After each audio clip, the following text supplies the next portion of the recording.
আসসালামু আলাইকুম viewers breakfast চ্যানেলে আপনাদের সবাইকে স্বাগতম। তো আশা করি সবাই ভালো আছেন। তো আজকে যে ভিডিওটা নিয়ে আসলাম, যারা পুরাতন দোকানদাররা আছি তারা ভিডিওটা দেখলে বলবে যে এরকম সমস্যার সম্মুখীন আমরা অনেকবার হয়েছি। আর যারা নতুন শুরু করবেন তারা এরকম সমস্যার সম্মুখীন হবেন বা হওয়ার সম্ভাবনা বেশি। এগুলোর সমাধান যদি কেউ আপনারা করতে চান তার আগে আমার এই ভিডিওটা দেখবেন মনোযোগ সহকারে, তাহলে বুঝতে পারবেন যে সমস্যাগুলো কী, যে বাকিতে লেনদেন করে এরকম সমস্যাগুলো হয়ে থাকে আমাদের ভিতরে। তো এগুলো আগে আমাদেরকে সতর্ক হওয়া উচিত। ভাই আমার খাতাটা দেখুন তো কত হয়েছে আমার। আচ্ছা ভাই, দেখতেছি। ভাই আপনার 480 টাকা হয়েছে ভাই। আচ্ছা ঠিক আছে, টাকাটা জমা করেন, তারিখ দিয়ে জমা করেন। আচ্ছা ভাই, তারিখ দিয়ে জমা করতেছি আজকে 12 তারিখ 3 মাস 2025 সাল। ঠিক আছে ভাই, ওকে, আপনার টাকা এখন ক্লিয়ার। আচ্ছা ঠিক আছে, বাড়ি থেকে কেউ আসলে সদাই দিয়েন। ঠিক আছে, আমি বাড়িতে থাকবো না তো 1 মাস। আচ্ছা ভাই ঠিক আছে।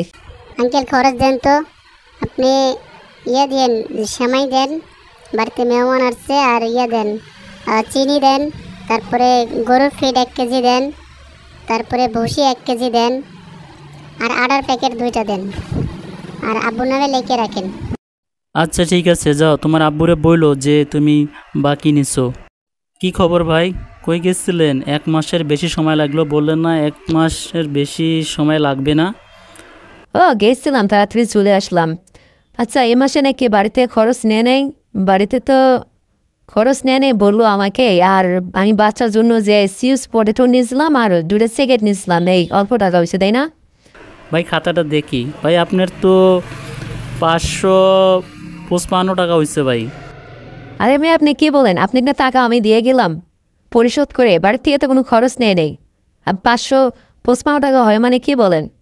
আমাকে বলবো বাড়ির থেকে কোনো খরচ নেওয়া হয় না এই মাসে। আমি তো 12 তারিখে টাকা দিয়ে পেড করে চলে গেলাম, তো তারপরে তো আর খরচ নেওয়া হয় নাই।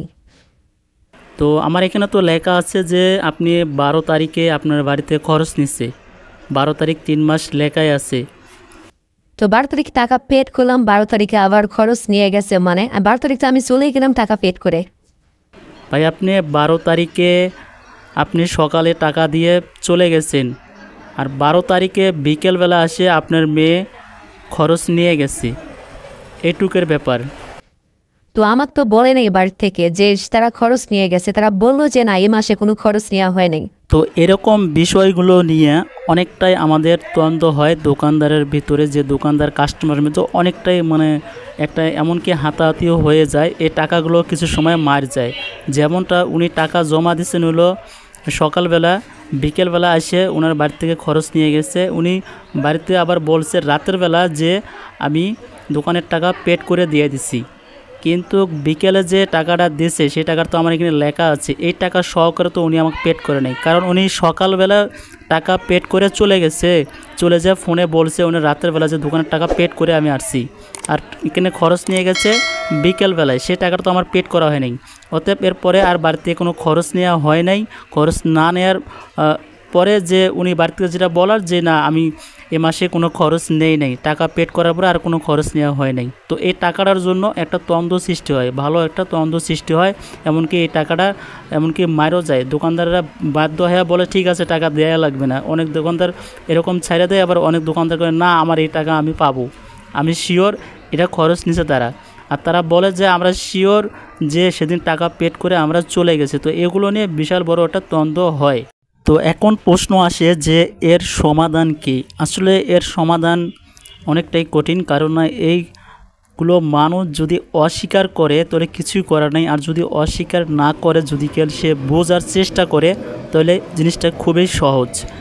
এই ধরনের মানুষগুলো সবাই হয়ে থাকে না। তো এ ধরনের মানুষ কিছু কিছু আছে, তারা শুধু অযথা তর্ক করে না বোঝার কারণে, তো বুঝতেও তারা চেষ্টা করে না। আর অনেকে আছে যে যারা অল্পতে বোঝে আর তারা মনে করার চেষ্টা করে এরকমটা হয়েছে কি না, তারা বাড়ি আলুর সঙ্গে মিট করে জিনিসটা সহজে বোঝার চেষ্টা করে। আর তারা বুঝলে তো আপনার জন্য সহজ, আর না বুঝলে অবশ্যই অনেকটাই কঠিন।